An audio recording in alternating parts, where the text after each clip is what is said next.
ಲಿಂಗರಾಜ ಟೆಂಪಲ್ನ ಮುಗಿಸ್ಕೊಂಡು ನೆಕ್ಸ್ಟ್ ನಾವು ಹೋಗಿದ್ದು ದೌಲಿ ಅಂತ. ಸೊ ದೌಲಿ ಅಂದರೆ ಹಿಂದೆ ಇದನ್ನ ಕಳಿಂಗ ಅನ್ನೋರು ಈ ಪ್ರದೇಶವನ್ನ ರಾಜ ಅಶೋಕ ಆಳ್ತಾ ಇದ್ದ.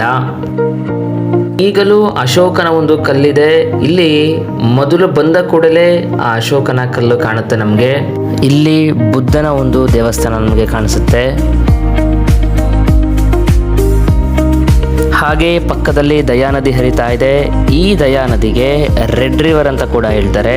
ಯಾಕಂದ್ರೆ ಹಿಂದೆ ಕಳಿಂಗದಲ್ಲಿ ಕ್ರಿಸ್ತಪೂರ್ವ 261ರಲ್ಲಿ ಯುದ್ಧ ಆದಾಗ ಆ ಯುದ್ಧದಲ್ಲಿ ತುಂಬ ರಕ್ತ ಈ ನದಿಗೆ ಹರಿದಿತ್ತಂತೆ.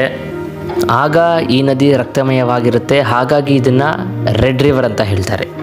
ಹಾಗೆ ಇಲ್ಲಿ ಶಿವನ ದೇವಾಲಯ ಕೂಡ ಇದೆ, ತುಂಬ ಚೆನ್ನಾಗಿರುವಂತಹ ದೇವಾಲಯ.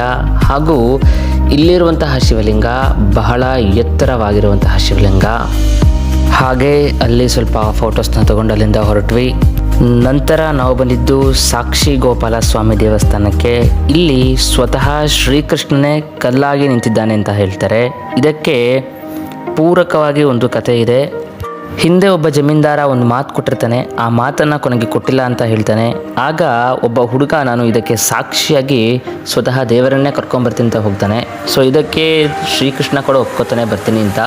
ಶ್ರೀಕೃಷ್ಣ ಮೊದಲೇ ಒಂದು ಷರತ್ತು ಹಾಕಿರ್ತಾನೆ, ನಾನು ನಿನ್ನ ಹಿಂದೆ ಬರ್ತಿರ್ತೀನಿ, ಹಿಂದೆ ಬರುವಾಗ ನೀನು ನನ್ನ ಹಿಂತಿರುಗಿ ನೋಡಬಾರ್ದು, ಅಕಸ್ಮಾತ್ ನೀನು ಹಿಂತಿರುಗಿ ನೋಡಿದ್ರೆ ನಾನು ಅಲ್ಲೇ ಕಲ್ಲಾಗಿ ನಿಂತ್ಕೋತೀನಿ ಅಂತ. ಸೊ ಹೋಗುವಾಗ ಶ್ರೀಕೃಷ್ಣನ ಹೆಜ್ಜೆ ಸೌಂಡ್ ಕೇಳಿಸೋದಿಲ್ಲ. ಆಗ ಹುಡುಗ ಹಿಂತಿರುಗಿ ನೋಡ್ತಾನೆ. ಹಿಂತಿರುಗಿ ನೋಡಿದಾಗ ಶ್ರೀಕೃಷ್ಣ ಸ್ವತಃ ಕಲ್ಲಾಗಿ ಅಲ್ಲೇ ನೆಲೆಸ್ಬಿಡ್ತಾನೆ. ಸಾಕ್ಷಿಗಾಗಿ ಬರ್ತಾ ಇದ್ದಂತಹ ಗೋಪಾಲ ಅಲ್ಲೇ ನೆಲೆಸೋದ್ರಿಂದ ಅದನ್ನ ಸಾಕ್ಷಿ ಗೋಪಾಲ ಅಂತ ಕರೀತಾರೆ. ಹಾಗೆ ಅಲ್ಲೂ ಕೂಡ ಫೋಟೋಸ್ ತಗೊಂಡು ಅಲ್ಲಿಂದ ಹೊರಟ್ವಿ. ಸೊ ಇಲ್ಲಿಯ ದರ್ಶನ ಆಯಿತು. ನೆಕ್ಸ್ಟ್ ನಾವು ಪುರಿಯ ಕಡೆ ಹೊರಟ್ವಿ. ಪುರಿ ಜಗನ್ನಾಥ ದೇವಸ್ಥಾನದ ಬಗ್ಗೆ ನಾನು ಇನ್ನೊಂದು ವಿಡಿಯೋದಲ್ಲಿ ಹೇಳ್ತೇನೆ. ಯಾಕಂದರೆ ಪುರಿಯ ಬಗ್ಗೆ ಹೇಳೋದಕ್ಕೆ ಸ್ವಲ್ಪ ಸಮಯ ಜಾಸ್ತಿ ಬೇಕು. ಹಾಗಾಗಿ